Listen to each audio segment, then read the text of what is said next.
Greetings, hello, lovely Taurians, Sun sign Taurians and Rising sign Taurians. My name is Gordon and we're going to be looking at the astrology predictions and trends for you guys for the week commencing the 1st of June through to Sunday the 7th of June. Now, if you are new to the channel and you've only just joined us, please do press the subscribe button down in the bottom corner there. That will get the videos to you on a regular basis as and when they get uploaded, as we tend to do weekly predictions here.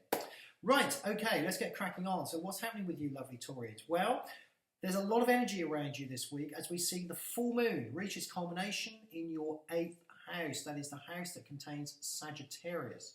Now, a full moon in Sagittarius is quite an expansive moon. It means that you will have been looking or will be looking at the lessons learned over the last couple of weeks and taking them to heart. Now, it's interesting that the full moon also reacts with Saturn, which is in your 8th house and will slowly, as we go through June, drift back into the 7th. So this is a time for bringing back lessons necessarily to do around relationships or how you feel about yourself that haven't fully been taken on board. Now, it's interesting this week that as the full moon comes into this 8th house, and the 8th house is it's a searching house. It's a house where you will be digging quite deep into the emotions, quite deep into your feelings this week, Taurus, to really get to the bottom of a situation that certainly as it reacts with Saturn would necessarily have been around you and on your mind for quite a while and wouldn't yet have found a solution. Now, it's interesting that the moon in its full in its full bore, its full emotion, also reacts with Jupiter. Now, Jupiter is sat in your 4th house in the constellation of Leo.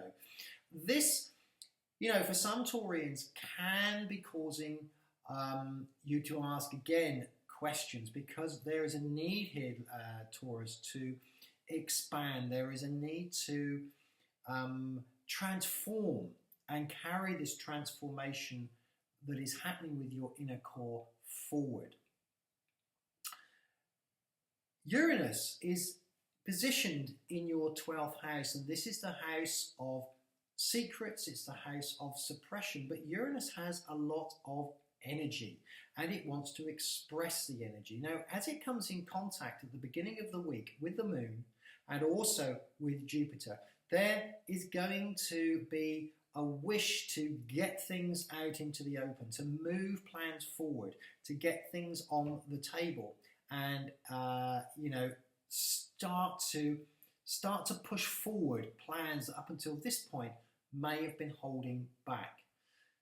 Now, it's also interesting to see here that your ruling planet, which is Venus, moves slowly from your 3rd house of communication into your 4th house of energy and is joining Jupiter there, and it will keep track with Jupiter for quite a little while now. Now, Jupiter and Venus go together very, very beautifully and nicely, and this will move you into a new a new phase. Now, still in your 2nd house, we have the Sun, and we also, of course, have Mercury retrograde. Now, these guys are setting up a very nice relationship. So the relationship between the Sun and Mars, which gives you drive, but it also points to the monetary aspects of things for you this week, Taurus, which will come up, which will come under the spotlight. And for many, this week can mean the start and or the culmination of house moves. It can also mark to do with investments as well, where you'll be looking at your money in more detail. What is it doing for me? What is it returning for me? Where can I necessarily spend it or invest it? So this will be quite high on the agenda this week for you, Taurus. And you are liking your luxury. You like to have things in its place and you like to be able to look forward to things. So this week can be quite an important week for you. Thank you very, very much for listening, Taurus, and I look forward to speaking to you again next week.